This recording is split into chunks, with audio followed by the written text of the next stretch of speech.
is intended for mature audiences. The views and opinions expressed are those of the panelists and do not reflect in any way those of the podcast partners, sponsors, or affiliates. Enjoy. Suavemente. Sky's the limit, baby. BoxingVoice.com. We don't fight for rings and stuff like that. I don't fear anyone. En este deporte no se viene a jugar y no le tengo miedo a nadie. We don't come to play in this sport. I fear no one in this sport. Does that mean that you will fight Triple G later this year? Como lo dije en la pelea pasada, ahorita mismo me vuelvo a poner los guantes. As I said in the last fight, right now I'll put on the gloves again. ¡Viva México!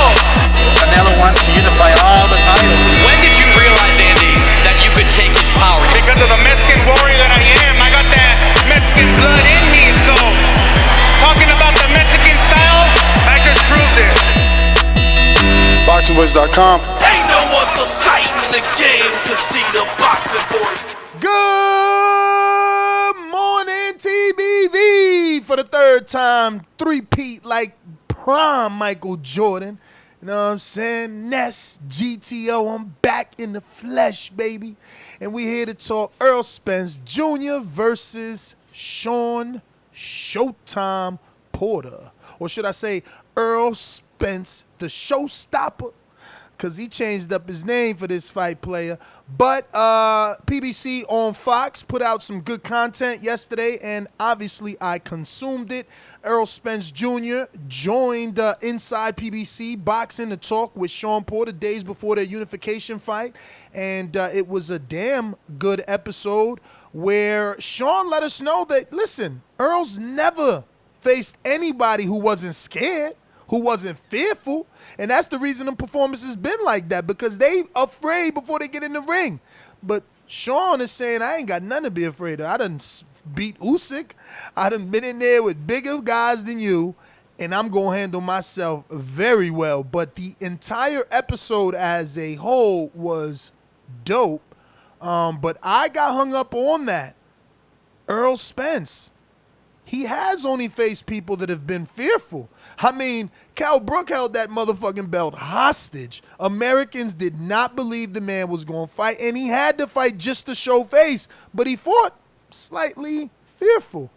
And if he didn't fight fearful in the fight in your eyes, well, we all know his actions proved that he and his team were slightly fearful. Shawn Porter hasn't... Anyway, I'm going way too much into this intro. Let me go on out to my fellow co-hosts. They in the building. We having a great day. We're going to go back out to Indiana. Big Mike Gross, the boss. DBLC Production.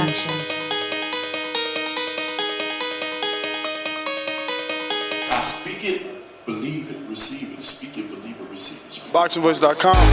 So, when I stop him, y'all gonna say he was too weak. He stayed out before he said he would not stop. A man stand up for what he believes in, and when you stand up for what you believe in, you accept whatever consequences come behind it. BoxingVoice.com. Yo, what up, everybody out in the TBV universe, back with another one. Yeah, man, big fight this weekend, man. I am so ready to see this Errol Spence and Shawn Porter fight. The PBC on Fox last night was pretty cool. I like Earl's shirt, you know what I'm saying? It says, I am my greatest, and I can only imagine that the back says competition. I don't know for a fact, but I just imagine that that's what they will put on there. But yeah, man, the PBC on Fox was cool. I'm kind of finishing it up right now. I do like the Shawn Porter suit that he had on. Very, very, very better than the suit you had on Sunday at the NFL Fox show. So, good job, Shawn. What's up, man? Yeah, I just want to say I saw fight too. Stay focused, stay working my jab. Like Boxing Voice. Because if he comes to fight, then I'm going to have to look for him. I saw the fight too. I think you accurate. Yes. Let's see who does it different. Good morning, TBV. Yep. The stopper, the showstopper, was, to me, the new name that caught my attention. I consumed that more than anything. Keith Thurman was there. Marquez was there. Kate Abdul was there. And Of course, Shawn Porter was there, and no scared and no different look on the opponent was Errol Spence, being his greatest as the shirt read.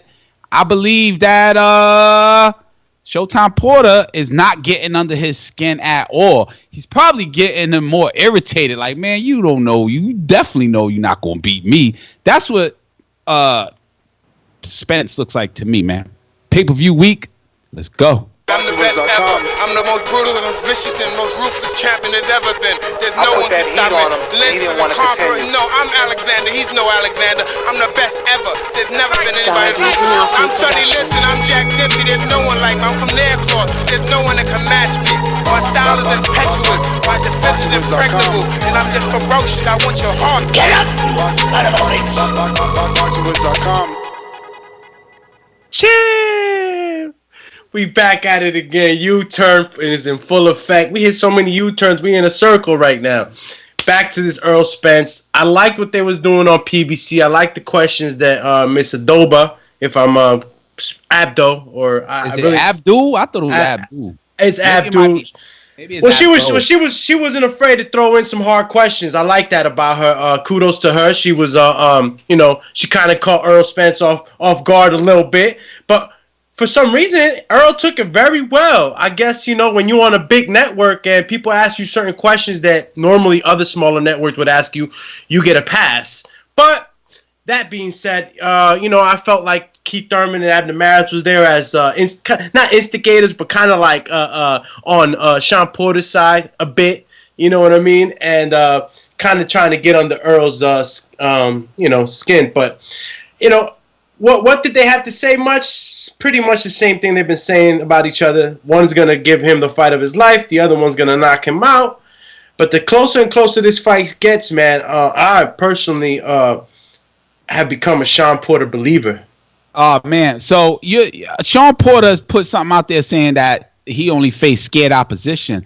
I don't think Leonard Bondu was scared. I don't think Kell Brook was scared. I don't think Lamont Peterson was scared. I don't think Mikey Garcia was scared. I don't think Shawn Porter's going to be scared. Did you watch them fights? Did you see how those people fought? They fought defensive-minded. That's what he's talking about. Yeah, when you go out there and you beat. Because that goes back to the Mike Tyson quote that circulates, and I don't even got to repeat it. Go ahead, say that out loud, Alexander Doomsday. What's the Mike Tyson quote? I mean, everybody got a plan. Got a plan until they get punched in the face. Exactly. Okay, what's your point? The point is that he didn't face scared opposition. The point is that he's that good. He will be the showstopper. And no disrespect, I'm just saying when I place my bet, I got to place it on Errol Spence based off of his historical look. Looking good, look? looking look? Good, just looking solid, looking accurate, not bothered, never look versus scared opposition. That's what my man's saying. But all right, I know that's your man's in them, but where is Chris Algieri scared? Where is a Mikey Garcia scared? The scared started in the ring. The scared didn't start the contract. Oh, you crazy. You think you think Andre Rozier ain't turned to motherfucking Chris Algieri and said, son, we can't win this fight. But you got to take that check.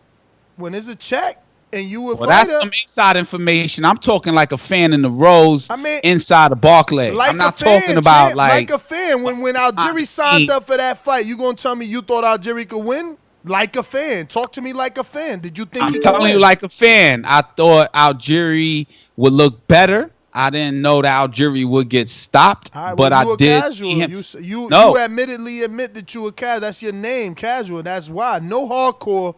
You're trying to tell me Rozier was like, yo, you have no chance. Let's just get this check. Those exact words verbatim. Enrique Casual Fan Church. Chris Algieri is a dude that moved up from 140. I absolutely think that Andre Rozier told Chris Algieri, listen, man, we can't win this fight. How much they paying you?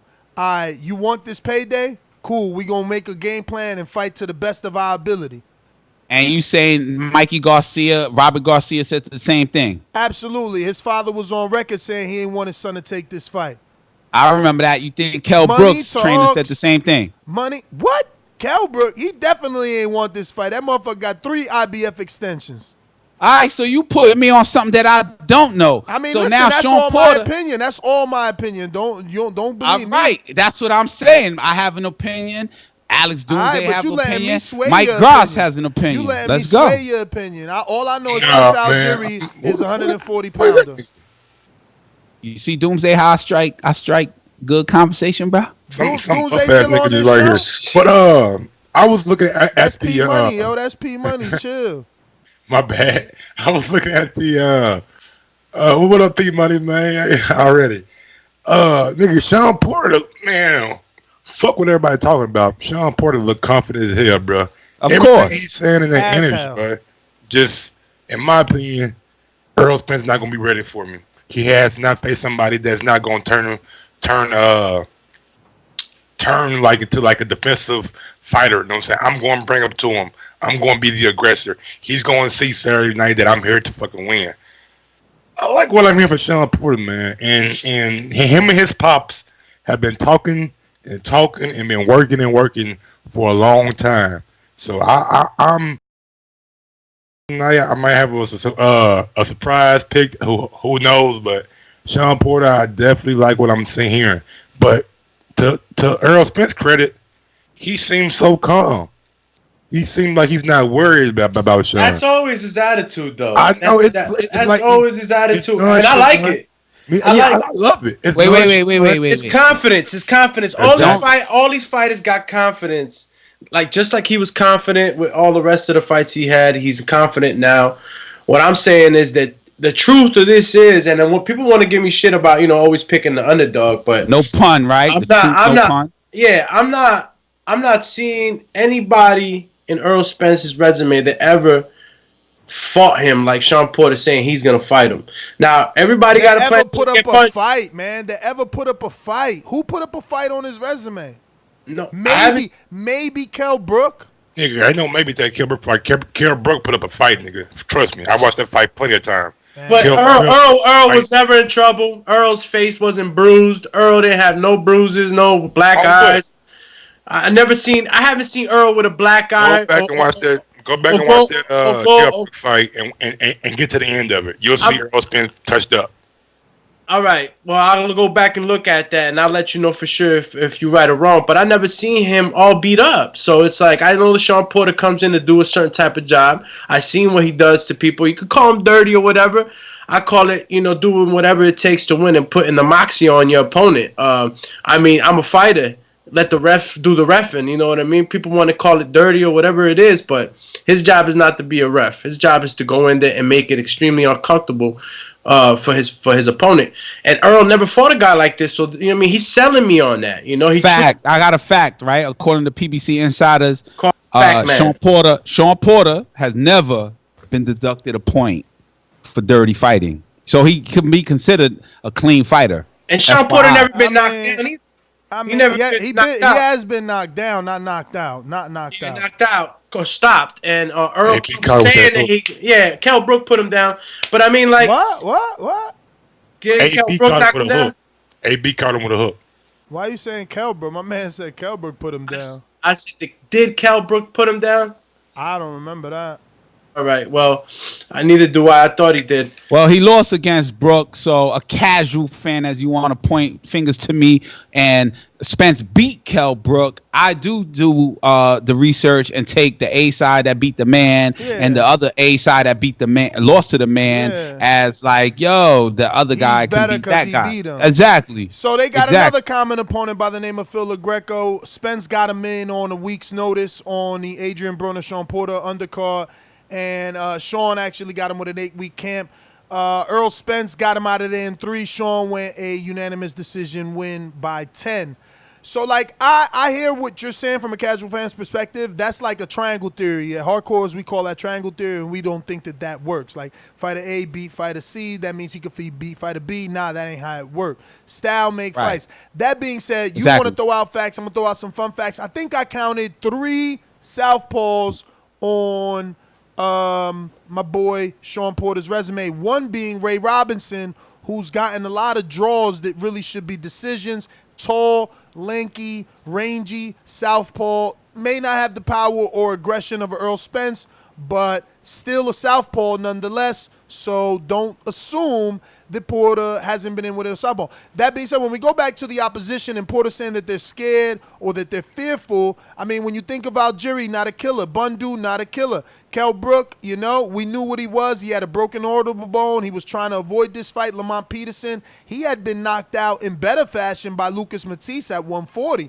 Ocampos was just a mandatory. Mikey was a small guy moving up. Porter makes a strong fucking case for saying, hey, champ, you ain't been in there with no one like me.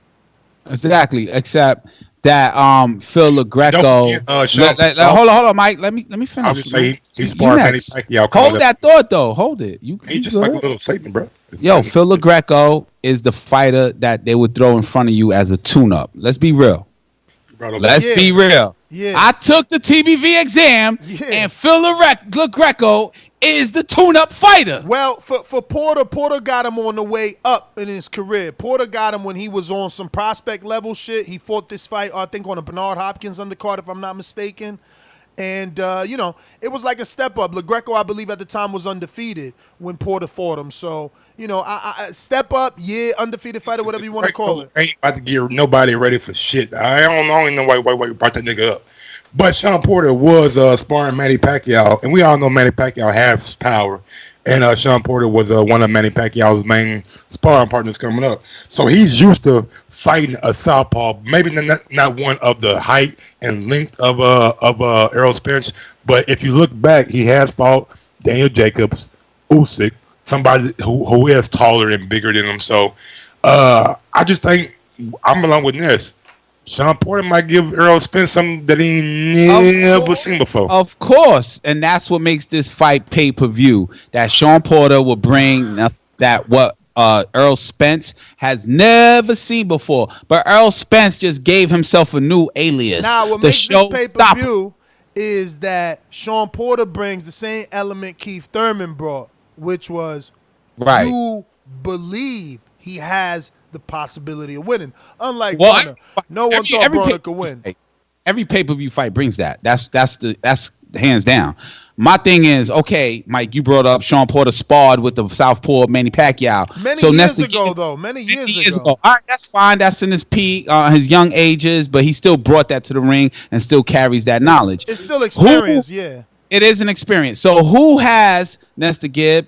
Who has Errol Spence sparred? That's a name that we could be like, oh shit. That's Floyd Mayweather, Adrian Broner, Lamont Peterson, Gervonta Davis, everybody.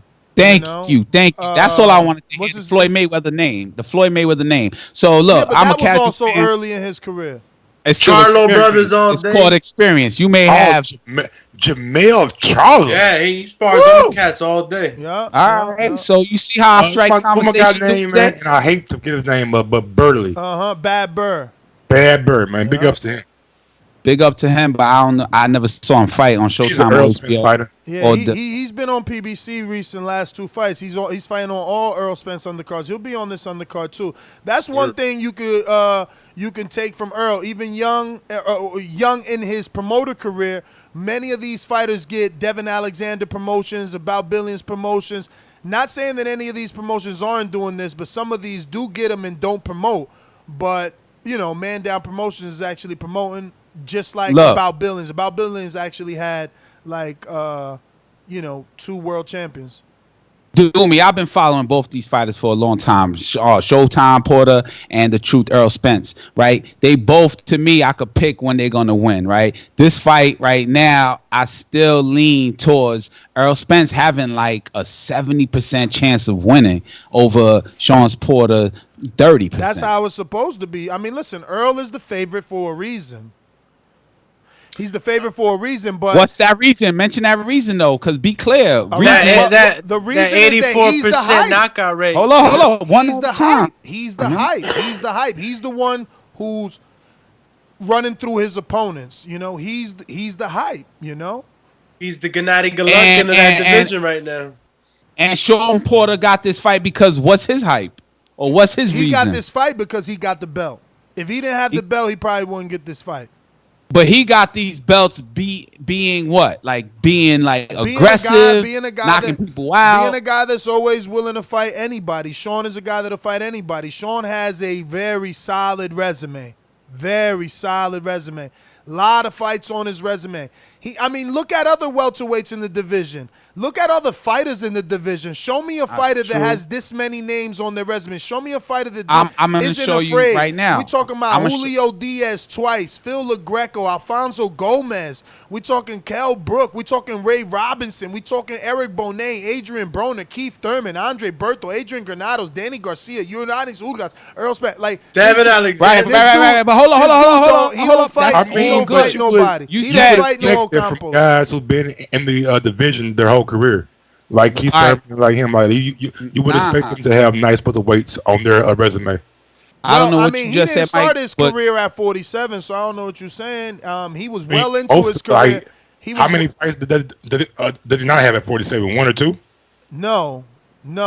That's why you should stop cutting off. He was well into his career by the time he got down to 47. Remember, as an amateur, he was fighting Daniel Jacobs at 65. He started his career at 65. Go count for yourself, but there's over a dozen fights above 50. All right, so look, I'll stop talking when everybody starts talking, but I want to say this with a clear airway, right? Keith Thurman, you asked, show me another fighter. I would say Keith Thurman. Keith Thurman has from Diego Chavez all the way up to Manny Pacquiao, including Danny Garcia and Shawn Porter. 15 fights at the junior middleweight division. 15. Just 15. I don't know what you're saying, just 15 but again, out of a 32-fight career, just 15, just half. Well, Keith Thurman was on the panel. Keith Thurman was on the panel with Kate Abdul. And I think this fight is the build-up for Keith Thurman. Abdo. All right. Sorry, Kate. Well, Kate Abdo had Keith Thurman on her panel alongside Mares. He was looking a little chubby, FYI. What's that?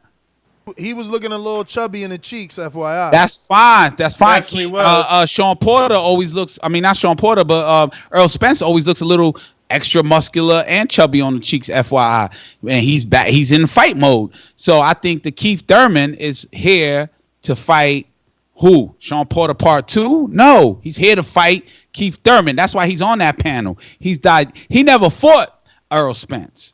Keith Thurman fought Shawn Porter. Shawn Porter is fighting Errol Spence. The public believes Shawn Porter is the B-side, obviously, and they're giving him that 30% chance of winning.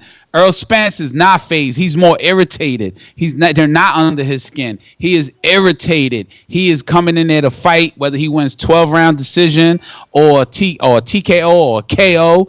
But I think after this fight, Keith Thurman is the fighter that you would say is the man who beat all the guys that Shawn Porter beat. I guess. But guess is a fact. Yeah, but what does that have to do with this? Yeah. What? You said point another guy out. Straight drop. Cash hit the fork on the road. Went the other way. I don't know who said point another guy out. I don't know what you said. You said point another guy that has a Shawn Porter resume. Oh, I said Keith Thurman. Yeah. I said Keith Thurman. Nah, Keith Thurman's on the paddle. Keith got two good, better welterweight wins than Porter.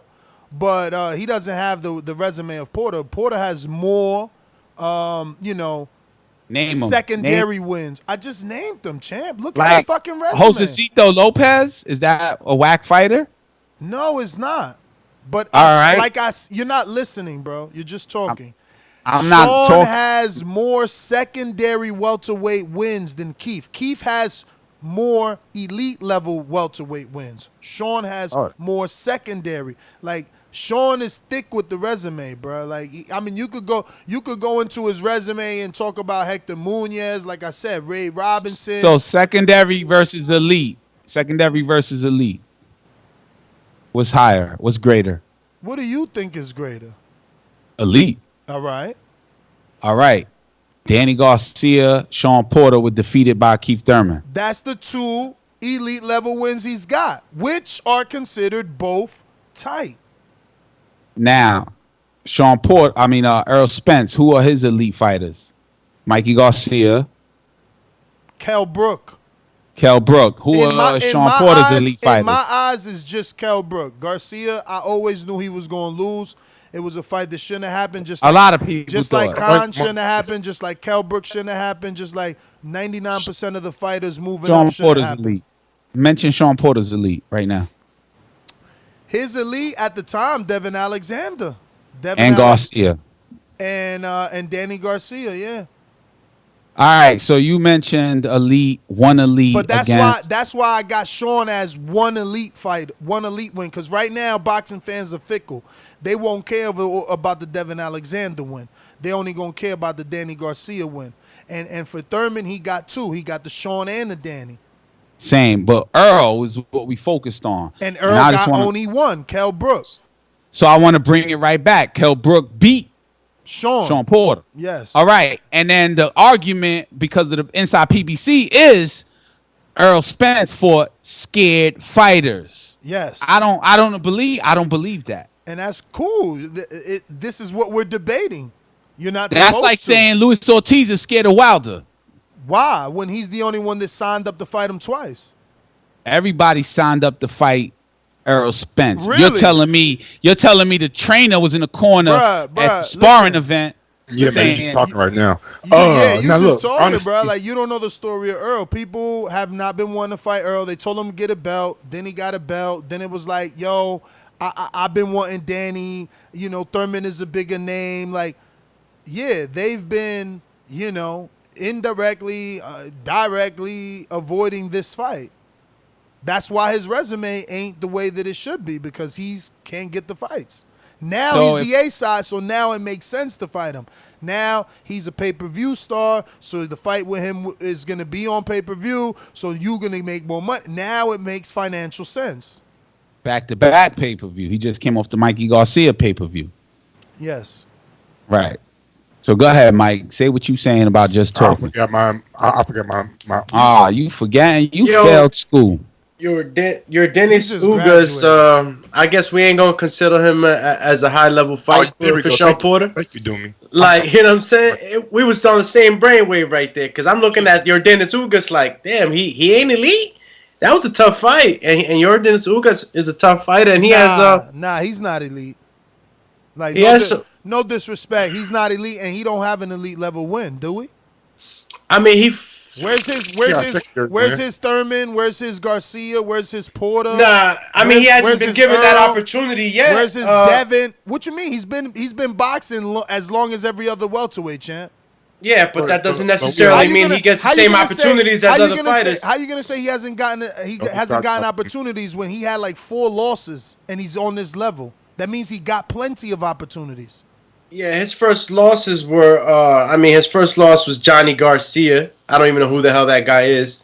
Emmanuel Robles and Amir Imam in 2014. I don't even know if he had the same trainers as he has now. Okay, but you can't brush that off. What I'm telling you is a guy that got 3 and 4 losses on his resume and is on this level. He signed to Al. He's fighting Shawn Porter his last fight. He fought fucking Omar Figueroa. Bro, like, he hasn't lost. Look, he didn't lose. His last loss before Shawn Porter was in 2014 against Emmanuel Robles, right? And after that, he fought guys like Bryant Perella, Thomas DeLorme. He fought Ray Robinson too. He lost to Amir Iman.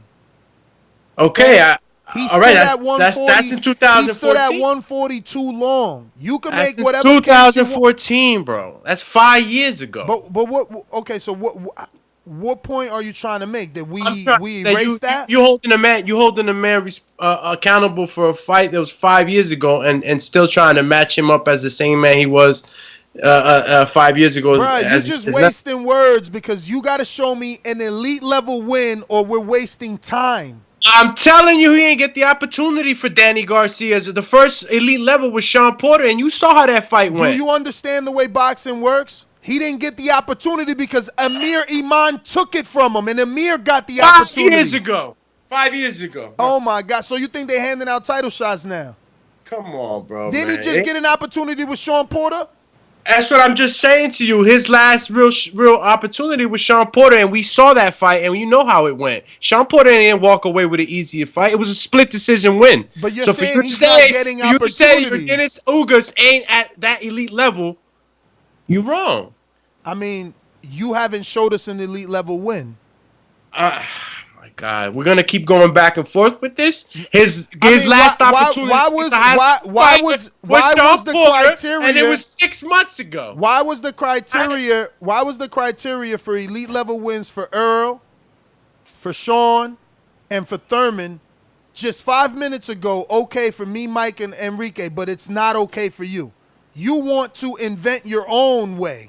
No, I kind of agree with Doomy. Like, are we saying that the guy don't have any elite level wins? I agree with that. But to say that he's not an elite level fighter, I disagree with that. He's ranked number 6 on BoxRec out of the top welterweights in the whole division. So being top 6 in a division that has over 2,000 fighters, I would say that you're somewhat on the elite level or world level or top level in that division. Hey man, when you gotta use synonyms, that mean he ain't on the level. I would say you are on the world level or around the world level. Or because I'm giving my opinion. That's tripping off the why I said right I mean, he either is or he isn't. It's just that simple, you know. The way you can't be on a list if you haven't beat anyone on that list. That's your opinion. No, that's how boxing works. That's tripping off the resume. That's how boxing works. That's how boxing works. Has them number 6, and they are a pretty credible site that we use over and over and over again. So to pick and choose on which things that you want to use our BoxRec is cool, but I don't think it's really giving the fans a fair vantage point of what Yordenis Ugas is. He is a elite level fighter in the welterweight division. I agree with Doomy. And I don't think it's fair for you to tell the fans that we use BoxRec and say that 1 through 6 is the elite, because we've never associated 1 through 6 as the elite. I never said 1 through 6. I said he's number 6. Okay, he's top 6 in what division? Yeah, but I never used it. Not chime in. No, you can't. Y'all both cut me off when I purposely let Mike talk. Well, go ahead, because I got something about what you said. Straight up. Straight up, that's what we heard. But I say that everybody on the chat, everybody on this panel puts a resume together to go get a job. So I am that person that looks at resume as a fighter. I don't play that. I don't look at BoxRec shit. You know you look at BoxRec, and you know. Of course they do. Of course they do, and I do too. You know what I'm saying? And that's what I use to showcase my thought against Thurman Porter as Thurman, Rick, Spence's ain't nobody want to hear that comparison about you looking at resumes to hire cameraman. This is a fighter. No, I didn't say that. You're talking about a fighter. I'm fucking with you. A fighter. You gotta look at him for what he is, man. If you and that's no. Not for what he's done. Don't look at him for what he's done, according to Doomy. No, I was about to say, how do you look at what he is? How do you look at what he is? By not looking at what he's done, Enrique, obviously. This is just you trying to clown. No, you that fan. Hold up. Clown. I don't want me to finish my thought. God damn. Dumphead over here, and that's want to clown me, but this is the fight game, bro. And not everybody gets the opportunities that the next man is getting, all right? So when you say, when I see a guy like Ugas go up against an elite fighter like Porter and give him that much of a problem where he got to win by a split decision, yeah, I'm going to say that fight is on that level. He's on the elite level, and he needs more, maybe a little more opportunities to get into the right position, but that man can stand up with any of these fighters. So that's what I'm saying. You want to look at the resume? You want to talk about guys this and guys that? Look at Otto Wallin. Everybody was shitting on him. Get to your go fight. moral victory giving ass out of here. He ain't getting no fucking win. He ain't getting no win. My energy the same. Fury ain't getting no win in the Wilder fight. He ain't getting no win in the Fury fight. Fuck out of here. You moral victory handing out ass nigga. This a moral victory parade today? We got a moral victory parade? Ain't right. You ain't right. Ain't right. All right. Yeah. Hey Mike. Is your energy the same? Did Fury win the Wilder fight or did Wallen win the Fury fight? What the fuck is going on? Or is Diego Chavez a winner too because he fucking didn't get knocked out by Thurman or got knocked out in the 7th? Get the fuck out of here. Moral victory, my when you ass. Wilder, nigga, you fucking lost me, homie. I was there with Ugas, because we seen him. I was saying B. Ray Robinson, and we seen him have a very, very competitive fight with Shawn Porter. But Wilder, my nigga, Wilder ain't really done shit, man. I mean, he showed that he wasn't no bum. He did show that, but that's about it. You know what I'm saying? Let me tell you why he said Wallen. Because he was the only one talking about, yo, Wallen gonna be hard. I know his trainer, Gucho. Remember we started arguing like, how the fuck a trainer mean he gonna be good? So he trying to give Wallen and his team credit any fucking way he can so he could shine. Laugh it up, cause you guys might tag me in this panel as the underdog, but I told y'all already. When I'm picking now, I'm gonna pick strategically. And then when I was telling you about the Wallen, y'all was all clowning me. When I was telling Mike about Kuzman, y'all was all clowning me. Y'all keep clowning me. Homie, was you right on any other two? Did Wallen win? No. Did Kuzman win? No. I didn't say Wallen was winning, you moron. Fuck, man. You trying to give out multiple. We're making the distance, though. He did say that. Trying to give out moral victories, man. Ain't no such thing, brother. Ain't no such thing. We talking resume. We talking what you done. You talking about don't judge him, but he ain't get opportunities. How the fuck you ain't get opportunities? You see his resume? How he ain't get opportunities? You was just clowning his resume, and now you want to tell me to look at his resume. Man, get out of here.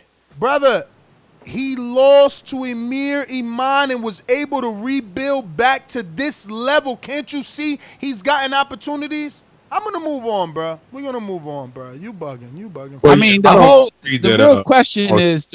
real question is, like, Errol Spence has only faced scared and fearful fighters. Like, do you agree?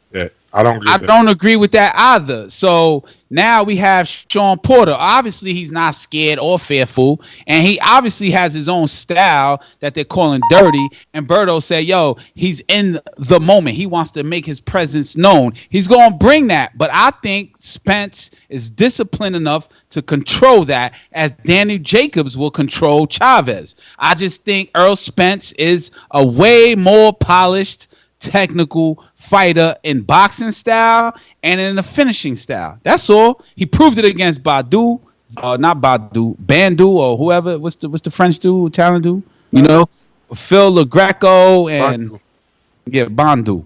You know, et cetera, et cetera. Bandu, et cetera, et cetera. So come on, man. That's why I choose Errol Spence. I'm not saying Shawn is scared. I know Shawn's going to bring the fight. I am going to be that fight fan that pays for the fight. Everything is pay-per-view right now. I've been paying for it for about 5, 6, 7 years. I'm not mad at boxing. I'm still watching boxing, and I'm going to pick a winner, and it's going to be Errol Spence, the greatest man in the welterweight right now at the 80% level. But, you know. Real quick. Go ahead. Let me get to this audio, get y'all thought on this, because this was something that they also chopped it up about. Let's hear. Errol, if you didn't knock out Mikey Garcia, what makes you think you can knock out Shawn? Woo! So that was some heat. That was something we was telling ourselves. You know what I'm saying? So, you know, shout out to Kate for listening to the show. Me and Mike talked about this numerous times. Like, and even Shawn told him, like, bruh, one point you tell me you disappointed if you don't get the knockout. Now you on the show talking about you ain't mad, you ain't want the knockout. Now he's saying he gonna knock out Shawn Porter cold. So what do you think if he doesn't get the knockout? Is he legitimately disappointed or is he on this flip-flop pancake shake? Who you want first?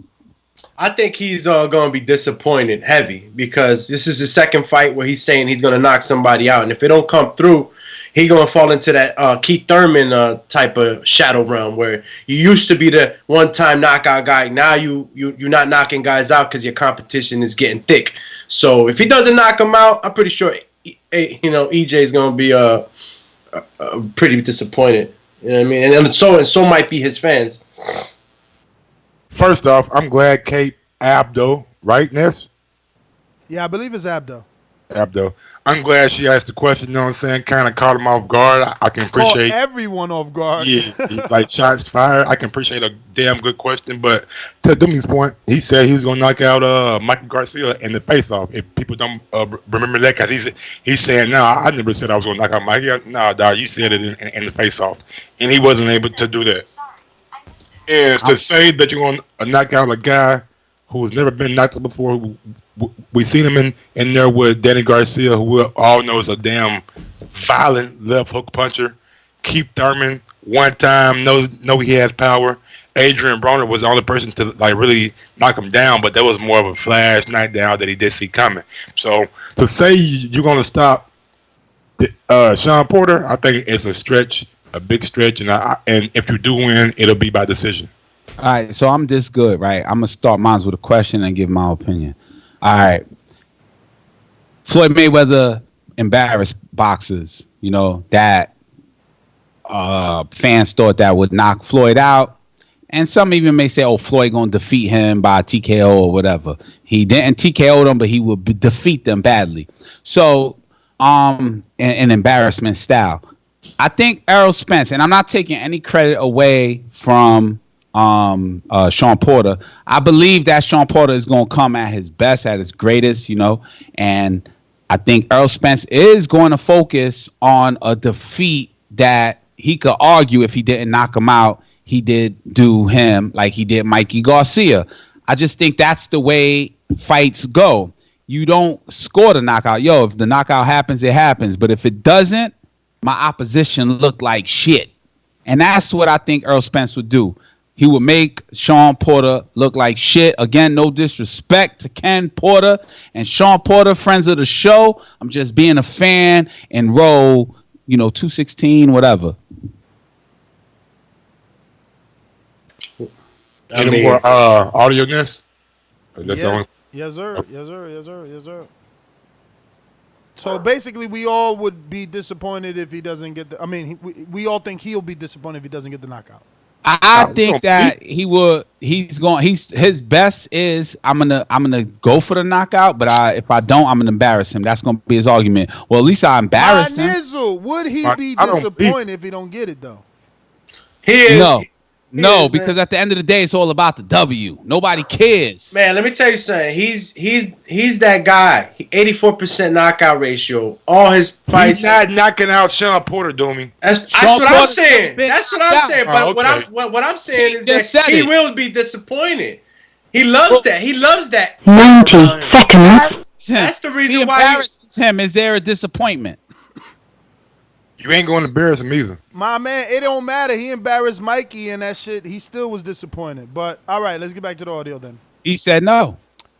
But we know that wasn't true because he said in the face-off he wanted to knock out. That was a jab.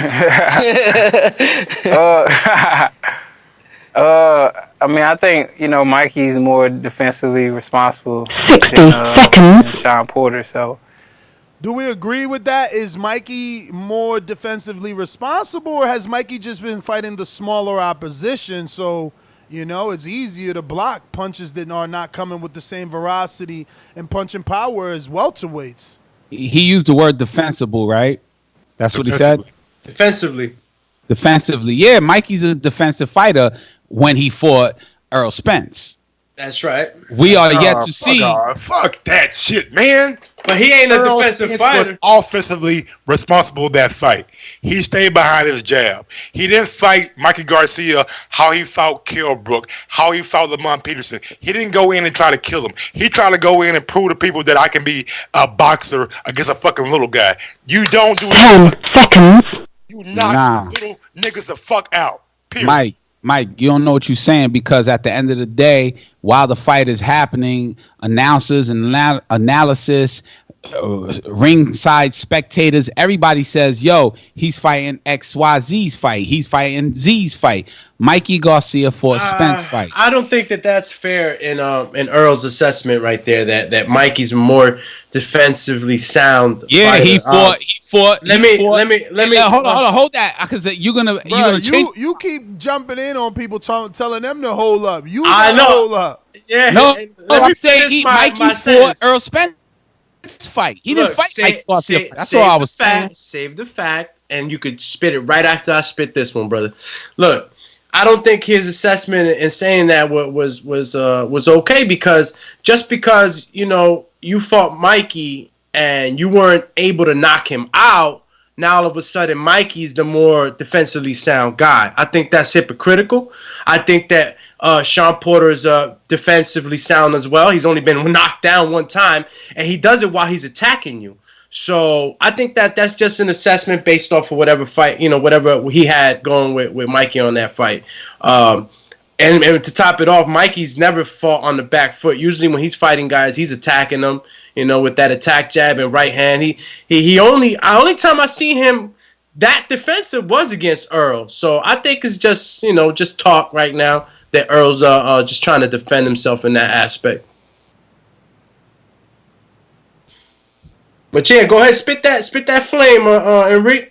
Yo, I'm just saying that Mikey fought Errol Spence fight. When the fight happens, the bell rings, they fight each other's fight. And we say it, the commentators say it, the fighters say it, the boxers say it, the corner says it, everything. So Errol Spence created a fight for Mikey Garcia for Earl's fight. We are banking that Spence comes in and rearranges, and there has to be adjustments made. Yeah, he's very tactical. You know what I'm saying? Errol Spence, Shawn Porter, that is. He's very tactical. He's rough. He don't play games. He comes in to make a fight. You must fight. Keith Thurman said it. You have to train to fight from the first bell to the very end of the 12th round bell to fight Shawn Porter. I believe Shawn Porter is going to bring that. Now we have to say, all right, Errol Spence is going to control Shawn Porter. And I think, in my eyes, based off of everything Errol Spence has done, that he can control that pace with a jab, with a strong jab, with strong combinations, and with strong counterpunching. That's all. I believe that. All right. Audio. I mean, I feel like with Sean's style, it definitely enables me to, catch him coming in and knock him out. Now, since Doomy, you just suggested, I don't know how factual that is, but you suggested that Shawn got dropped because he was coming in. Do you foresee that happening in this fight? No, I mentioned Shawn getting dropped only one time. He comes in, but he's defensively sound while he's coming in. So, he's been knocked down one time, guys. You know what I mean? And he's been in there with some punchers. So I don't see him getting knocked down while he's coming in. I think that the specifics in the training camp with Ken Porter are to be coming in with combination punches, to be able to come in dodging those big bombs from Earl and being able to hit him with some combinations. And that's the key, combinations. So, anybody could get hit with a step back counter, bro. We see it done in the gym. Anybody could get caught with a counter. But Earl really believes that because of his fighting style, Shawn's that is, that he's going to be able to capitalize on that aggression and be able to out-aggress him. Now, there's some people that are saying in the chat, yo, talk about the fact that Shawn's been hurt by both Garcia and Thurman. But we also need to talk about the fact that Earl's saying he's going to knock out Shawn Porter cold, but Mikey's been dropped by Roman Martinez, who was a 126-pounder at the time, and he dropped Mikey Garcia. Earl didn't even drop Mikey. And that goes with the punches, man. Look, you get hit with certain shots that you're going to go down, man. This is boxing. That's why I love it. You have those surprising moments in boxing when you're like, oh, shit. Like when Roman knocked down Mikey, everybody's like, oh, everybody went crazy. You could have those moments in boxing, man. It only takes a half a step the wrong way or an eyesight that was turned the wrong way for you to get caught with a punch that you don't see. And those punches that you don't see will put you on your ass. I don't give a hell who you are. Can I say my thought? The KO from Earl is possible. The KO from Shawn is possible. Early is for Shawn. Later is for Spence. It's all about control. Who controls the fight if there is no KO? And I think that Errol Spence can control more. Has he fought someone with the Shawn Porter pace? Nah, no one has. Exactly. And that's what makes Shawn Porter special. And that's what makes this fight a pay-per-view. And that's the element that you can't account for. You could train for and anything, but you can't account for that non-stop aggression of Porter if he brings it, right? Because he might not, you know. He might be cautious. Yeah. Yeah. No, I seen that, Mike. I seen that. Yeah, I seen this guy. But look, you can find highlights of every fighter getting rocked. It's like when I go in on Gamboa rocking Crawford. Like, bro, I'm not trying to go in, but I was just responding to the guy that said Keith Thurman and Danny Garcia hurt Shawn Porter. We're just seeing a guy not on the level of any of those guys that we mentioned. Errol Spence. So it is entirely possible for Shawn Porter to hurt Errol Spence. That's the only point that I was getting to it. Wasn't trying to make fun of anybody, but I'm just not showing making fun of anybody. that Errol Spence is not a Superman. Yo, to be clear, I'm not making fun of anybody. I'm just giving my fix of how I see boxing. I know Shawn Porter could defeat a lot of fighters. He defeated Danny Garcia, my favorite fighter. I just believe that Errol Spence is the truth, as his alias states, and the showstopper, as he said he would become, is a real thing. I don't think that Shawn Porter will control the fight. I think that Errol Spence has the equalizer in his arsenal. That's all. And shout out to everybody listening, tuning into us right now. We got 80 thumbs up on the icon. Let's double up. All right, let's see that 160. There's 300 plus watching. We do this for y'all. We loving it. It's the third one on the line. Maybe we come back with another one. We got a from Ion J. Love how you guys bring the facts and information on the discussion. I am enjoying Spence. Definitely got special skills. Porter gonna make the show though. Okay, he's going for Porter, he said. No. He's going for Spence. He said Spence has special skills, but Porter is going to bring the show. So of course, that's why it's pay-per-view. Porter makes it a showtime. But that's why Errol Spence said, I am the show stopper. And Doomsday was asking for thumbs up. But I'm asking Doomsday, your thumbs up on whose side? I know you're the underdog, and I know you're going to go with the friend of the show. Check this out. I'm about to paint the picture for you. A little bit of paint. Just go black and white. Don't go. I'm gonna go stencil. All right, I'm gonna go stencil on you right now. That's cheating, but go ahead. Go. Ain't nobody getting KO'd in this fight. This is gonna be a grueling 12-round fight, unanimous decision. Maybe we get lucky and we get a knockdown, but ain't nobody getting finished in this fight. I expect a hell of a fight. Sort of like when Shawn Porter fought Keith Thurman, it was non-stop action. All right, this is going to be non-stop action. You might even see a cut. That's how aggressive this fight's going to be. But I don't believe there's going to be. I think we'll definitely see a cut just simply because it's Porter's style, and then we have orthodox southpaw, which was traditionally leads to a headbutt. We got more audio. But that was good. That was a good question. Thank you, Errol. I didn't mean it in any kind. So, just wanted to let y'all know Errol didn't get mad at K Abdo for taking a shot at him. So, I guess in closing, I'll ask my co-hosts again before going out to the callers and sponsors. Has Errol Spence opposition been scared or fearful once they're in the ring with him? I'll go last. Back to that. Looking at the resume, Michael Garcia can't say that he was scared. Carlos Ocampo, I don't think he was scared. I think the moment just may have been too big for him. Lamont Peterson, don't think he was scared because he actually tried to fight that fight, but he just couldn't take what Errol Spence was dishing out. Carol Brook definitely wasn't scared. Leonard Bundu, I don't think he was scared because he's been in a ring with Keith Thurman and all those kind of guys, so I don't think he was scared. Chris Algieri definitely wasn't scared. Don't know Alejandro Barrera, I don't know him, but I do know Chris Van Heerden. He wasn't scared. He was in the ring like, come on, Earl, bring it on. That shit don't faze me. That don't hurt. So, yeah, I can't say that his opposition was scared at all. Man, I'll delve into it like this, man. None of these gentlemen are scared, man.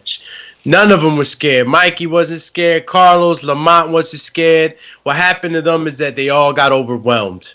Now, how do you overwhelm the guy who overwhelms everybody? Because Shawn Porter is known to overwhelm guys. And Earl overwhelms his opponents. So this is going to be a test of wills, man. I don't think anybody's scared. It's just who really wants it more and who had the right preparation for this fight. If they like I said, if they even like knock each other down, it's going to be a crazy event. But yeah, that's my take on the fear factor. I'm gonna say that Errol Spence Jr. has never faced a scared opponent. You know, boxers, analysis, and fans give utmost respect to the fighter even stepping in the ring. I don't think there's any fear ever. I think that Errol Spence, when he initiates the fight, it changes the game. I think when he defends, he's a solid fighter.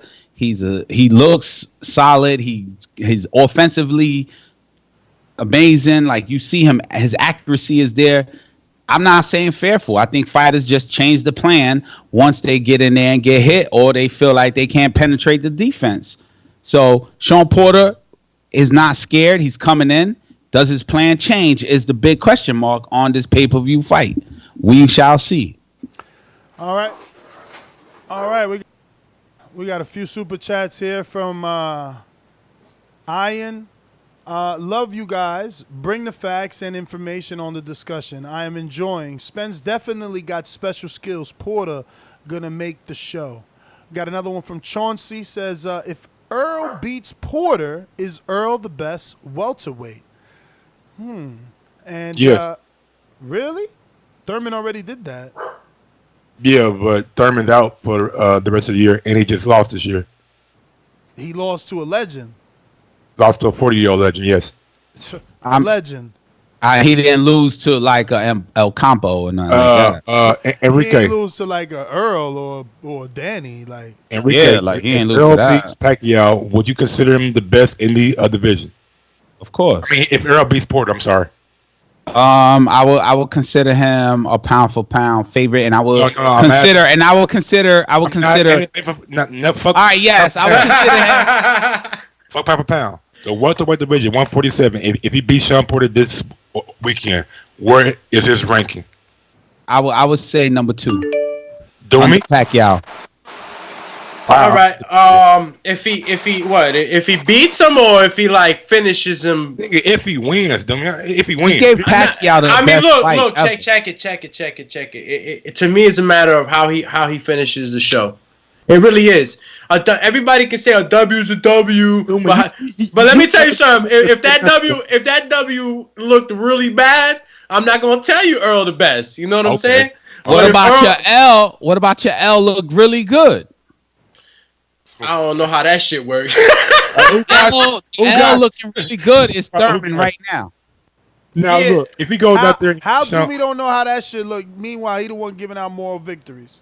Hold on. But he was. I'm talking about one fight. I guess he meant for the other guy, the guy that loses. Man, whatever, champ. I mean, look, if the guy, man, stop that, man. I think if Errol goes out there and beats Shawn Porter, he does have a claim to be the number one welterweight in the division right now. Man, what about Bud, man? Get out of here, man. How Yeah, you gonna where's say Bud that? at? What Where's about Bud? Thurman? Thurman already did that, man. Come on, man. Listen. Thurman already did that on 2 elite in their prime welterweights.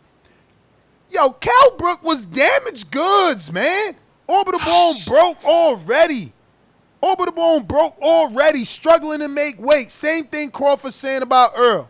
Come on, man.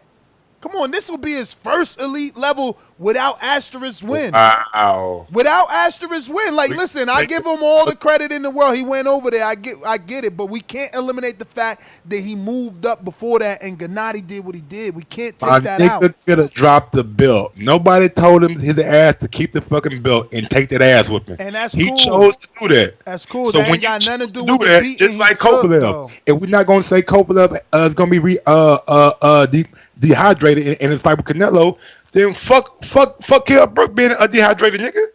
Same thing. Who gives a fuck? I ain't say the word dehydrated. I ain't say the word dehydrated. All I'm saying is we know what took place in the Gennady Golovkin fight, and it can't be erased. We know that. That fight was immediately after. That same energy. That same energy when Canelo beat Kovalev. Because we seen what happened to Kovalev that 8th round with Yard. His ass was out of there. All right, by a dude that wakes up every day above 175 pounds. Every day. Solid. Nigga doing muscle ups, man. You know what it take to do muscle ups? Yard ain't no little boy. So, hold that, Mike. A Gennady though. Huh? Yeah, I could do like one muscle up. Yeah, me either. I can do like one. You can't do one. Neither one of you motherfuckers could do a muscle up. A muscle up is to pull up and then pull yourself above the bar. Exactly. I got one solid one. That's man, you ain't got one solid shit, man. He got one solid attempt. That's what he got. He got an attempt. All right, we got one more super chat from Brandon Maurice. Brandon Maurice says, great show, fellas. Keep it up. # stop ducking Bud. Let's go out to these callers. We chopped it up enough. Stop ducking. Good chop up, though. These calls are brought to you by El Camino Electrical Services, experts in electric vehicle charging stations. For consultations and These calls are brought to you by El Camino Electrical Services, experts in electric vehicle charging stations. For consultations and turnkey installation, visit us at elcaminoelectricalservices.com. Remember to rate us 5 stars on iTunes. Going out to Mastermind. Mastermind, give him that question. Shawn Porter, Errol Spence Jr. has only faced scared and fearful fighters. Mastermind. BoxingWords.com. Oloki, you are next, my friend. Por eso lo vuelvo a repetir. La era del Canelo es la mejor porque peleó con los mejores. La suerte es para los mediocres, my friend. BoxingWords.com. What up, Machine Gun? Talk to me. Damn, Mike, really? Oh, shit, man. What up, big dog? I'm sorry, man. I'm sorry. Y'all shit sounds so much alike, my nigga.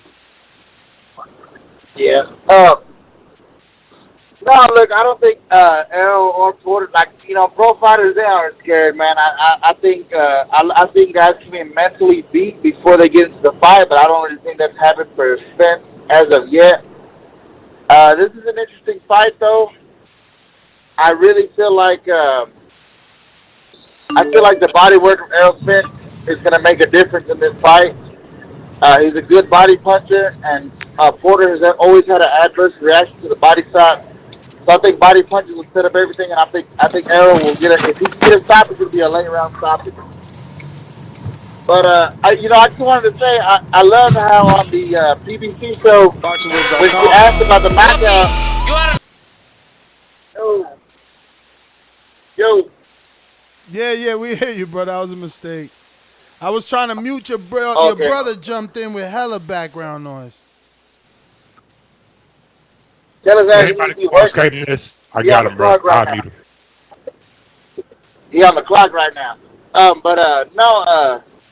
When she asked about the knockout of Mikey Garcia, I love the reaction of the other fighters, and they kind of looked at her like, oh, yo, like, why you asking that? Like, which says a lot. We know that Errol Spence, although he's one of my favorite fighters, is not happy with some things that said, and I think that shows his mentality about criticism, because the other fighters were like, whoa, sure you want to be asking that? But no, man, I'm going to go with Errol Spence, late round stoppage, and I think the body shots will set up everything. That's my call, fellas. All right, champ. Thanks for calling in. We're going out to CYP. Talk to me. What's going on, Mr. CYP? Okay. What up, Mike? I'm so far, I feel like I'm the only one on here to pit my boy Porter 12-round decision. Now, that's fine with me. I ain't about to give you no reasoning or none of that. Because if I eat my crow, I'm going to eat it like a man by myself. But if I win, all glory to CYP, as usual. But now, second, you can be afraid of a fighter. This is how we're going to do it. You have a game plan when you get into a fight. That game plan stops working. We have all seen the corner man The trainer tell him, okay, step in front of the jab. Use your jab. Stay on the right side. Back up. Hold. And the guy doesn't do what he was told to do. The reason why he doesn't do it is because he knows that bullshit ain't going to work. This nigga's kicking my ass. That's life. But I hear you, coach. Yes, I'll try. And he doesn't do it. Round after round after round. We yell at the TV, do it, watch the jab, throw the hook. He doesn't do it because in his mind, he's defeated. You can argue with debate it. That's fine with me. You ain't got to agree with me. It's all good. And my last point, for Enrique to be a casual, he damn sure talk a fucking lot. This motherfucker drugged his whole show on talking about how much he's a casual. Nigga, if I go to a restaurant, I don't want the casual chef cooking my motherfucking meal. Give me the head chef. I'm out. I didn't even understand what he said, but, you know, that's like McDonald's. I'm Mr. Childs right now, you know? Let's go. Okay, we going out to California. Mr. Info Joe. This portion of the show we call In the Mr. Know, Info Joe. presented by my brother. Yo, what up, Info? Yo. Hey, what up, fam? Hey, first off, y'all hit those thumbs up. My guys is working hard over here. Yo, first topic this morning. I don't mind the Ortiz-Wilder fight, but I don't like it being a pay-per-view and then turn around and have another pay-per-view with Tyson Fury. That's pretty much taxing on the boxing fans' pockets, man. Too much for me, though. On to, Mike, what you said this morning about Broner being more popular. I said this before. Broner is more popular than Andre Ward to the casual fans, but he's more popular for the wrong reasons. On to Spence and Porter. I don't see Spence knocking out Porter, man. I don't see it. If he does, man, he has a feather in his cap for that, though. I don't see it happening. I do see it being a real, very, very competitive fight. I'll make my pick Thursday. That's my call. Like I said, hit those thumbs up. My guys, TBV, pound for pound. They're working hard. Come on, y'all. Let's do it. Peace. Joe, thanks for calling in. Do it.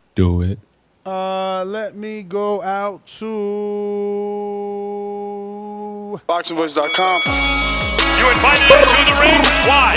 Yo le invité a que subiera. Como decimos en México, hay que dejarnos de mamadas. ¡Viva México!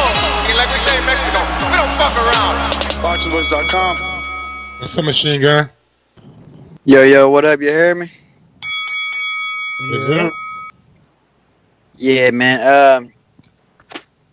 Look, I'm with y'all. You know, when she asked that question, it's kind of like it caught me off guard when I seen it live. I was like, oh damn, she really said that. But it's a question you got to ask, because at first he was like, oh, you know, and it's not even that he had said it. Everybody was expecting him to knock out Mikey. He was supposed to knock out Mikey, but you know, it never came. You can say Mikey's good enough to not get stopped, but the size difference is too much to be that way. And for him, if he does stop Shawn Porter, that's an accolade I would want to say trump that and make you forget about what happened with Mikey, because Shawn Porter's a man that's only been down once and never been stopped. But to go to Enrique's question that he wanted to ask, it's not like they're scared. It's more or less they're beat before they come out there, you know. You can't say Mikey was scared, because Mikey went out there to try to be great. He was going to be great. The rest of them guys was beat when they walked out to the ring, you know. But, yeah, you already know I'm riding with Errol Spence in this fight, man. I make my official pick Thursday. That's my call. Matt, thanks for calling in. We going out to Jonathan. Talk to me. What up, John?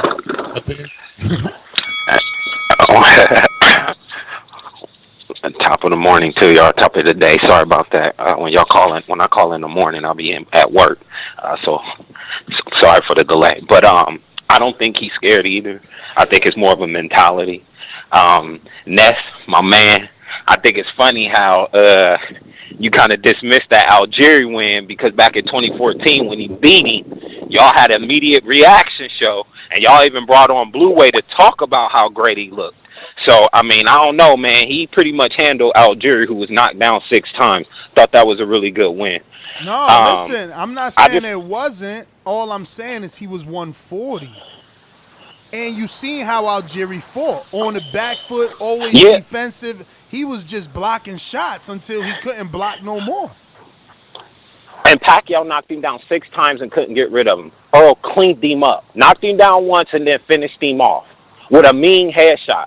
Algieri, great boxer, great footwork, champion. Like, I mean, I don't think it's fair to take that win away. The Van Herdeen win was a great win. Listen to me. I'm not taking it away, but are you saying that Algieri is elite level? Because he just struggled with someone on Dazn a couple days ago, champ.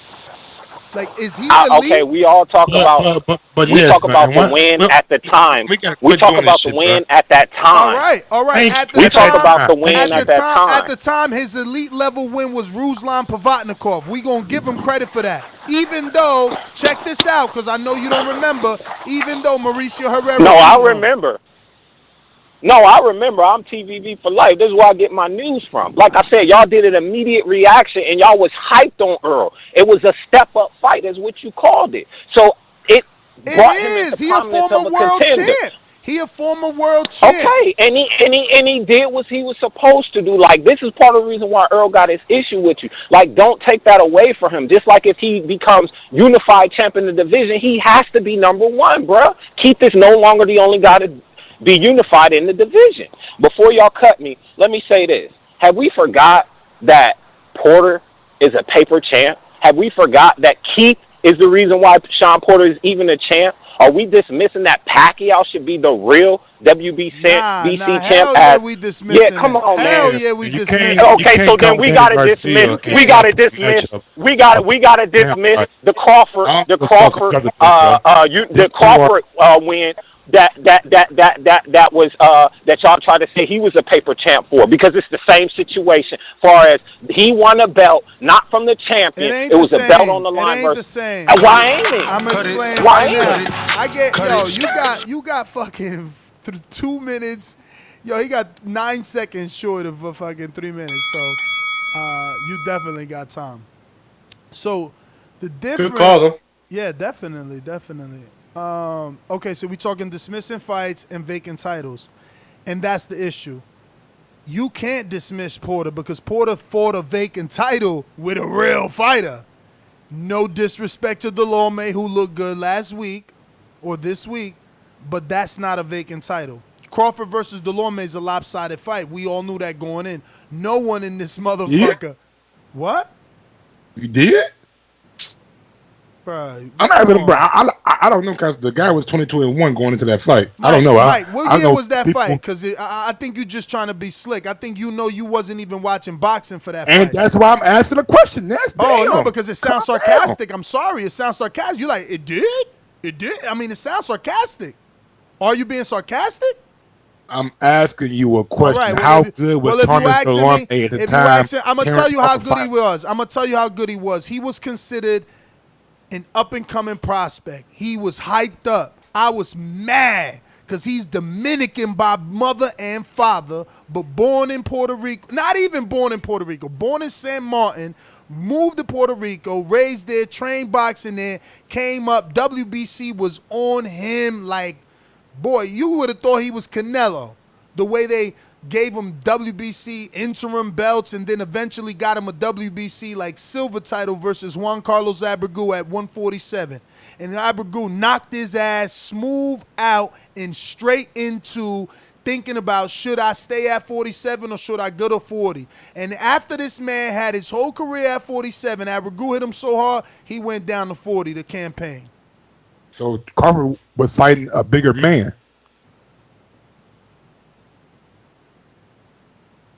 Anybody there? Yes, he was fighting a bigger man. And that was his first fight at 140, right? Because he moved up to from 135. That wasn't his first fight at 140. His first fight was British Prescott at 140. Oh, yeah, sure. Notice you're right.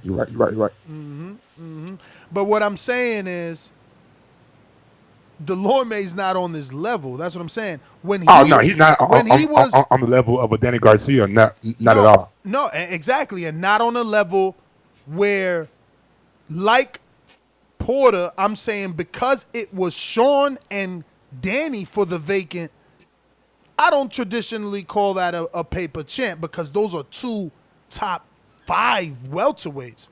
Had Crawford fought somebody, same thing, top 5, I would be defending Crawford as well. But Delorme, like I said, he was a Like, look at right now, he's turning it around. Like, but at the end of the day, Terrell Williams is a 35-year-old dude who hasn't gotten an opportunity since he, had a really bad fight with Pritchard Colon. So, you know what I mean? Delorme still, he ain't even Ray Robinson. Ray Robinson got Omar Figueroa at least on his resume. See what I'm saying? It's a little bit different. But it was Kareem Mayfield back in the day. Was he any good? Kareem was good in the sense that he was like a poor man's version of Shawn Porter. He was a tough fight, bro. He was a tough fight for anybody, but he had power. But he was an older dude that took up boxing late. You know what I'm saying? Bay Area dude, a lot of support. Did the right things, chased Danny Garcia and his father around Vegas, got the name buzzing. So much so Mayweather even said the only dudes I'm fighting is Andre Berto and Kareem Mayfield. You know what I'm saying? Meanwhile, Mayfield, I think he lost to Puppet Vasquez on HBO when he needed to step up right then and there. Once upon a time, he was even trained by Virgil Hunter. You know what I'm saying? Sparring with Khan, sparring with Andre Berto, but, Got a win over Mauricio Herrera, too. Yeah, but yep. Pretty good. So I mean, Thomas Delorme wasn't a slouch back in the day. That's all I'm trying to get to. A slouch. I mean, he was at least world level, not elite, but world level. World level, man. Look, so I don't like to use world level because there's too much gray area there. I'm a ABC guy. Okay. And B minus. Who? Delorme? Yeah. Man, I'm gonna have to check his resume, Mike. Only not to cheat because it depends who you fought. Like for Mayfield, right? Is Mayfield was he ever a B minus? I don't know. Did he win a B minus? I don't know. At the time that he beat Herrera, was like that considered?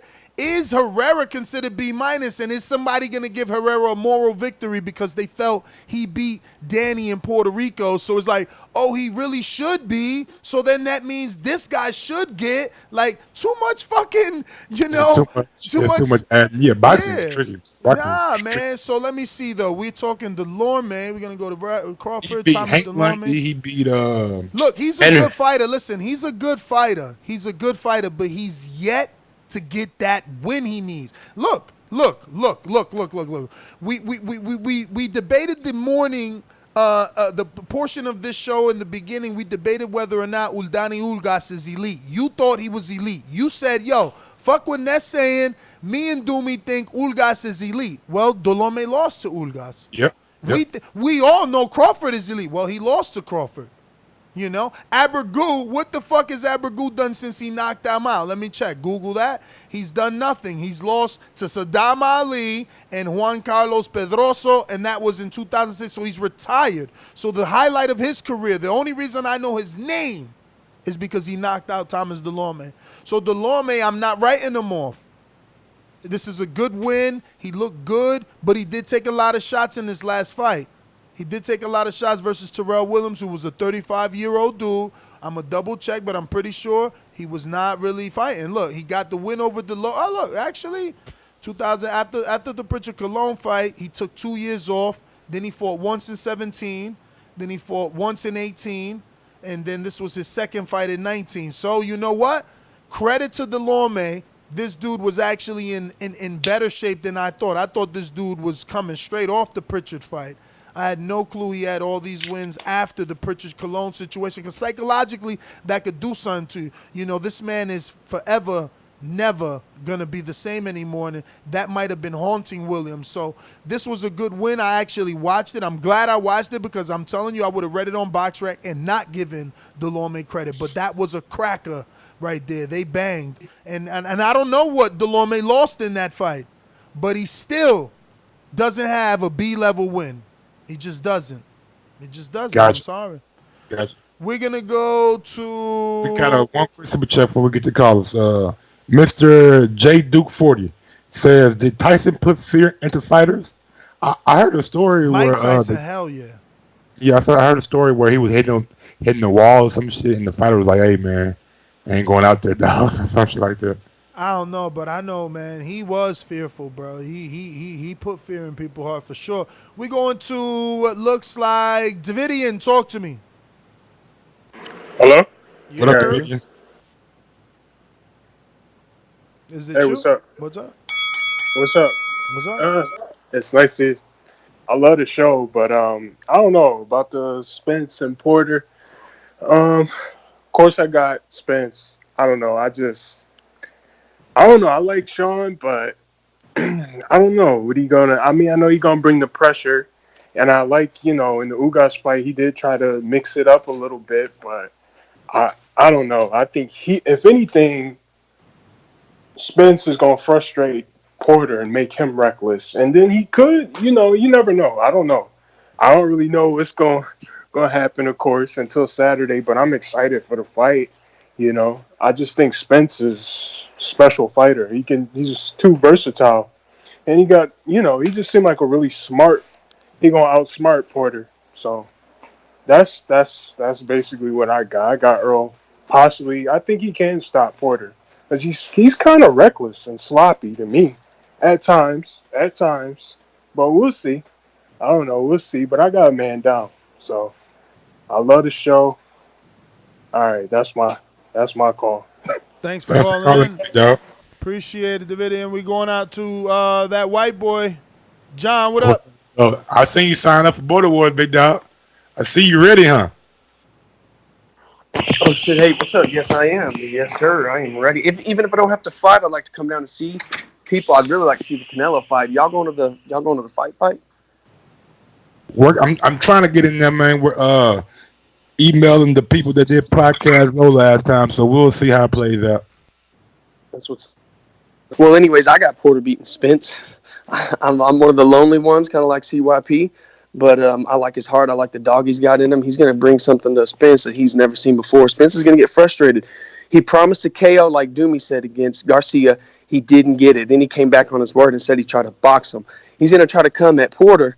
He's going to try to control him, say he controls him, whatever. But Porter's going to get under his skin. He's going to try to knock him out, and Porter's going to get him off his game, which then I think that's when Porter will stop him. I'm going for the stoppage. I'd like to see him stop him, but yeah, that probably won't happen like that, but I would love to see Porter stop him in the 11th.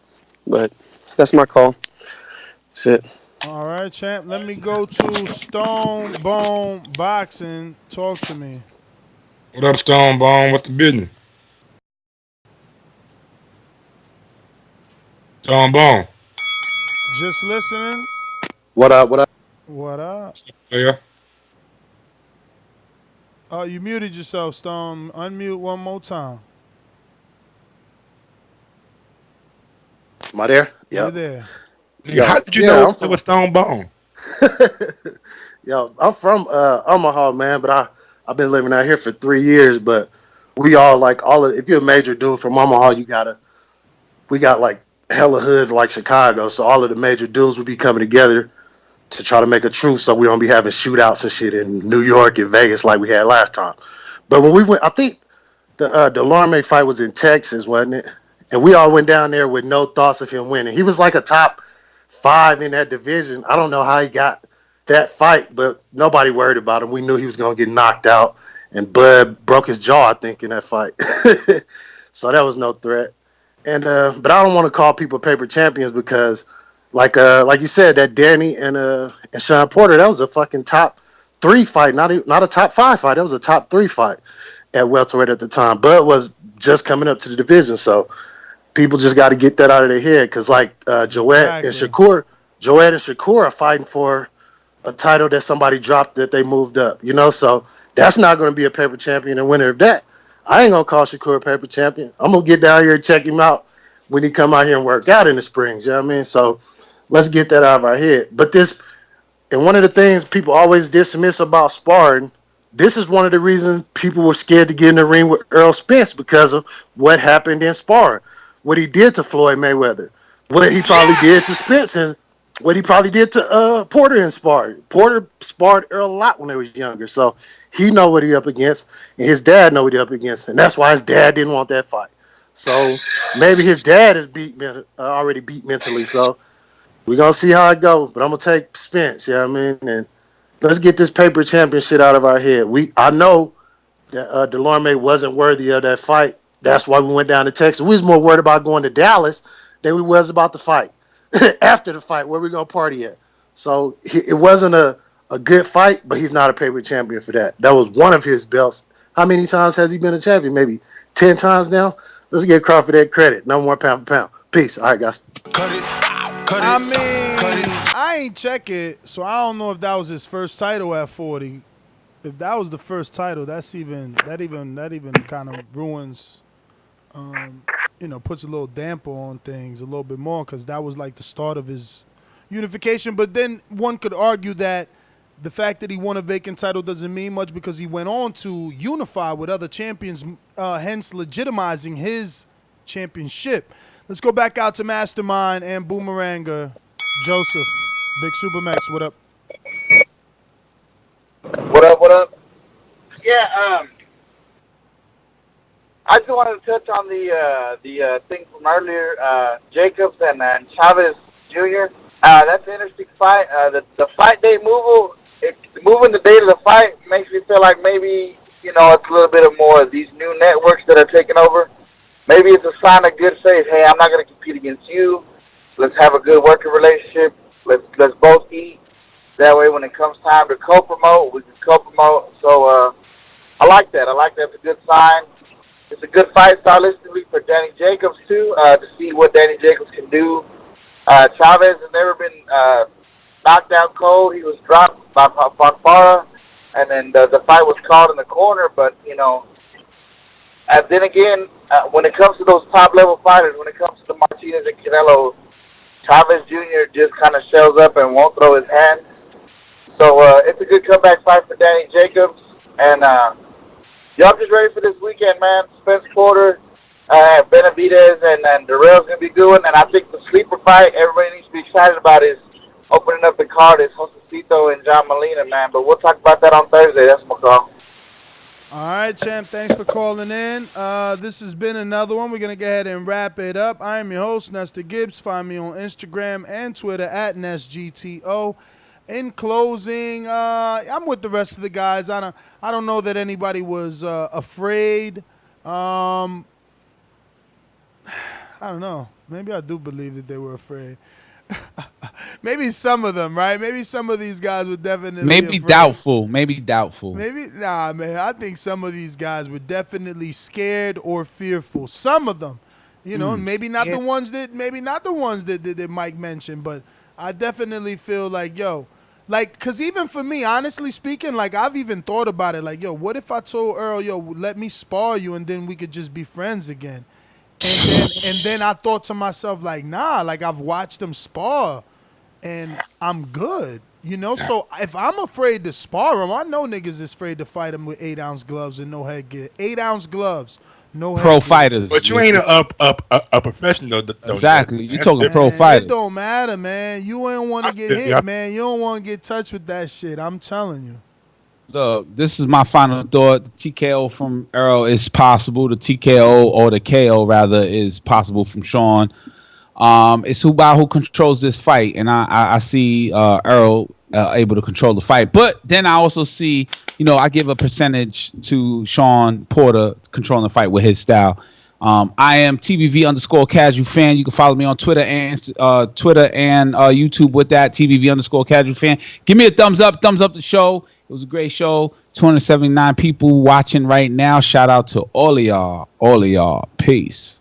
Follow me on IG at Gross1911, on Twitter at Gross2312, and I do not believe that anybody who steps in a professional ring is scared of the other man, because at the end of the day, it's a motherfucking check at the end of that bitch. But yeah, man. See y'all later. If that were true, why did it take so long, and it's still taking long, for people to get in the ring with Errol Spence Jr.? Well, you got Shawn Porter in there. But you said like now y'all want to keep the show going, huh? No, I'm saying like Ken said, know what I'm saying, the money gotta be right, know what I'm saying? Like we have to do. But that's the thing. Why do the money gotta be right for certain guys, but you willing to get in there with other guys? Like, why the money ain't gotta be right for LaGreco, but it gotta be right for Earl? It's a bigger fight, Ness. You see? It's boxing. You see? So then you don't want the smoke. It's a bigger fight, so you don't want the smoke. I want the smoke, but I want to get paid for the smoke too. What you mean? Bro, my man was asking for smoke at 14-0. There wasn't no bigger fight. It was only risk. It was only risk, and that's why y'all ain't want it. Y'all wanted the money to meet the risk. That's what I'm saying. But he ain't have a belt though. Exactly. So that's what I'm saying. Risk reward, and that's the whole point. There is fear. If you saying, nah, I ain't fighting him till he got a belt. Nah, I ain't fighting him till he got a following. Nah, I ain't fighting him unless it's on pay-per-view. My man, what you scared of? But ain't it about the business moving as well?